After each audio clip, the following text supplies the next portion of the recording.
عليكم ورحمة الله وبركاته. خبجم تودا وتدو كوبي يا فنو ودو كوبي يا فنو قبني دي أن جرا ودو وجين أن يا فتادا يا فنو تيجي تنا قوي ران تنا خيستي مركز مصعب بن عمير خل أستاذ خيني خبجم أبجارتا أستاذ نصر علي يدنهن دول فمو يا فنا هنجر ما نهور دفن أخير خينيام مركزني مصعب بن عمير ترى أبي الله نموتين بروم سدين إسلام خنا أكجرونو في من يجرو بروم سنة خيسة كنا جر خيسة حروفها في قرآن في شروط صلاتاتي في كان فكاتن أكته نو في من يجرو حنين هنجا فوتو أدوتي بوتوسا موسى محمد أكتي أمتنو ليسا تهوني ولدتيبنا أكم بكم مركز مصعب بن عمير حالنا محوتو في نمتي تلون برنوتا أمن تارك الإنسان بكمام أنا في يا فتا والتهودا وانتا جمني في تين تليني كمنا حنجت أمورا كوبي كنيات وجن توران أفير راكينيا جمع سجن تداوني ولدتيبنا يا فنو إيجتا تنزيارة بلياني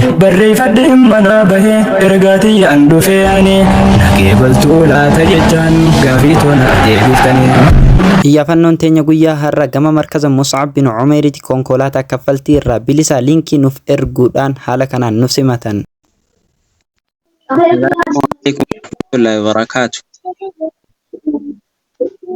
وعليكم السلام ورحمة الله وبركاته. أكم نجيا فيا جرجرتو جر الحمد لله قالت الرحمن أنا نفو بقى نجا نفتن أكاسين قالتو ما نسوا عاجي دورة وكذا ندو دارك أكن ندرو هاتين تيجي الفادة إسنجا بقى نجا نويدن نرد رقم كوبي إياه فنو مركزه أونلاين عندي كوبي لا هيا أستاذ أبو مبارك إن شاء الله قالتو ما نتيسف تاني عندنا فنتاني قالتو ما إسنجنا إن شاء الله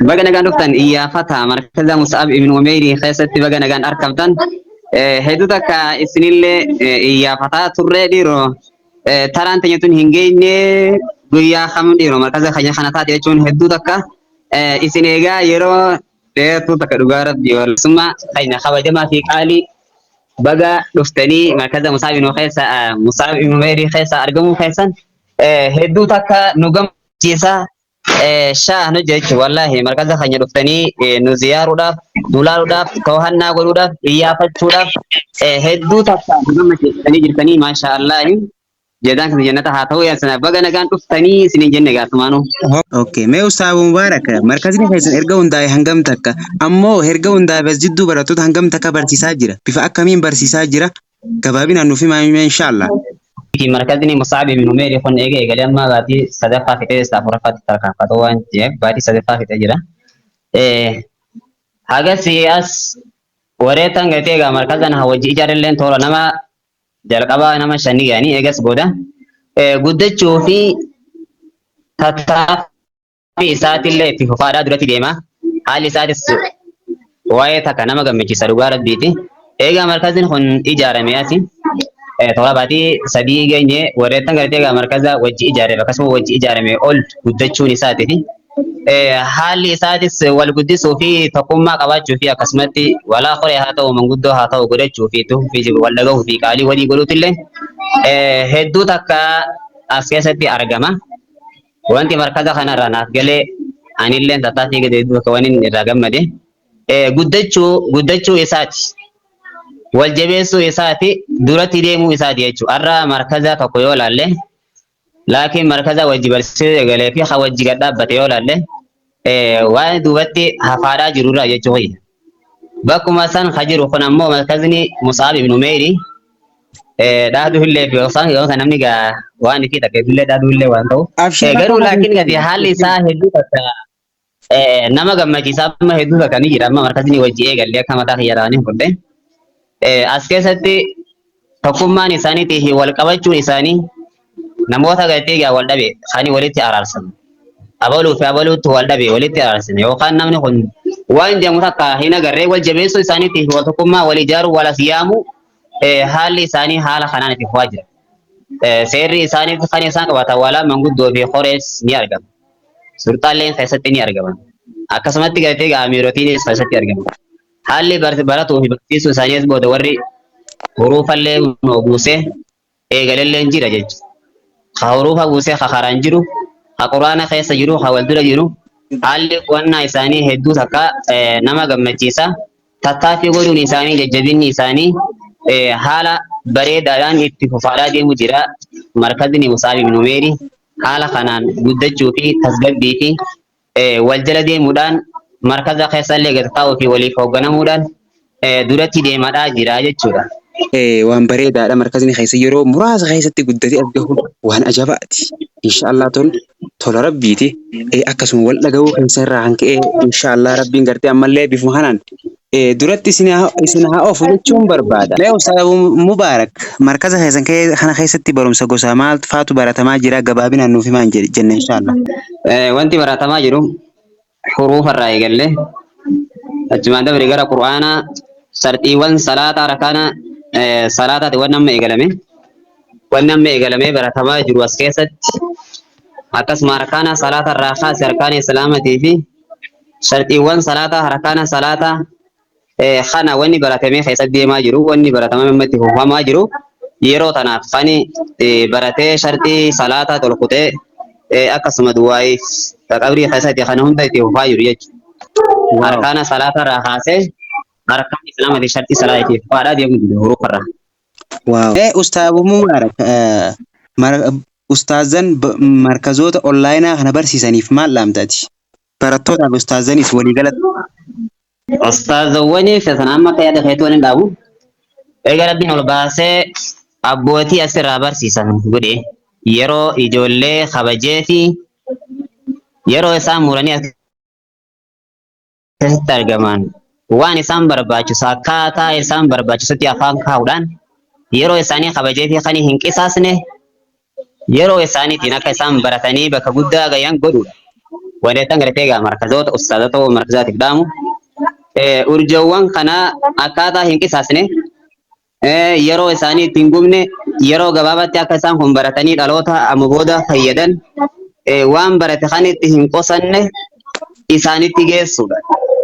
Ammoo akkasumatti urjoowwan keenyaafis eega gartee ustaazowwan ta'anii barachuudhaaf yeroo isaanii muranii isaan barsiisuudhaaf qabanii gata ta'anitti osoo shabakarra jiranii yeroo ustaazaa jalaa gubuu hin taane baratanii sammuu isaanii fayyadanii dhaloota ganaa hafeef barsiisuudhaaf mudhii isaanii hidhatanii jabaatanii ol ka'uu qabsoon isaan qabaatan jabaatanii duratti deemuudha.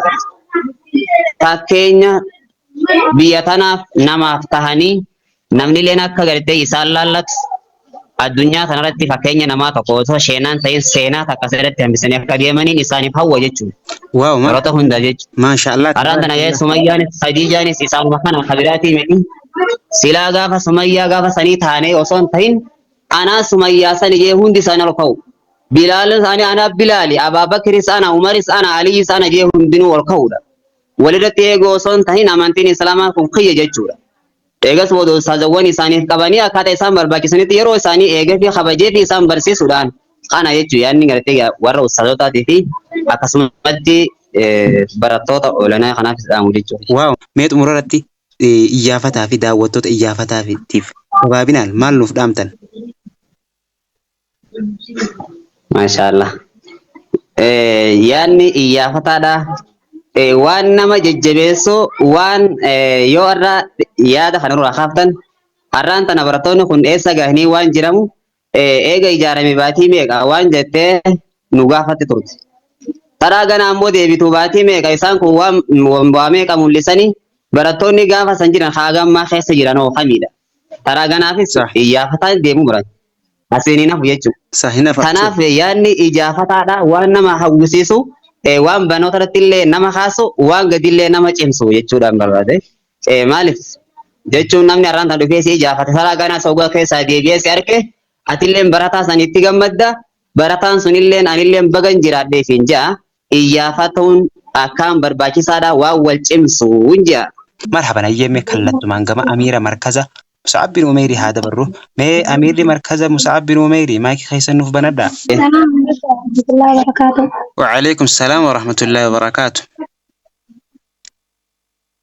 بغار استانا سنين جنة جرائية فرع بغانا قان نفتنين وإيا فتنين سنين جنة marhaban taate inshallah bagana gaannu eedanii isinin jechuun barbaada ana haa eeggamu nu simachuu keessaniif hedduu takka galatooma ulfaadhaa wayyoomaa isinin jechuun barbaada mee kallattumaan gama gaafii keenya dabarra mee ummunaayif markaza Mus'ab bin Umayr keessatti barnoonni isin barachaa jirtan akkaataan haalaataan isin barachaa jirtan haala akkamiin barachaa jirtan mee gabaabinaan nuuf ibsisin jenna inshallah.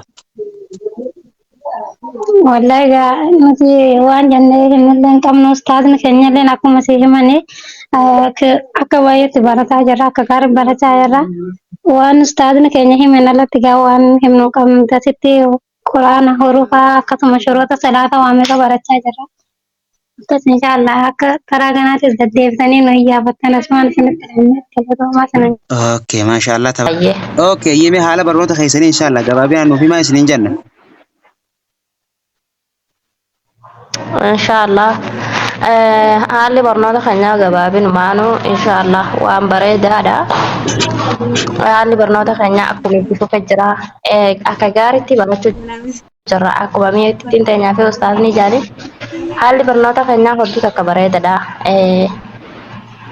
Shuroota salaataatii fi akkasuma huruufa gartee qura'aana amma itti fufaa jirra.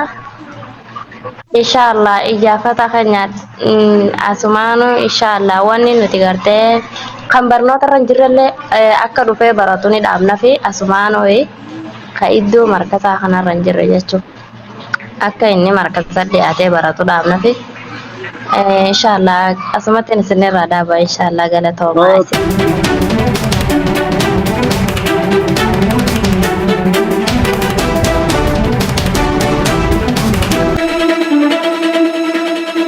kabajamtootaa fi jaallatamtoota hordoftoota qophii iyyaafannoo keenya guyyaa har'aa asitti xumurraa hanga qophii biraatiin walitti deebinutti nagaan nuuf tura.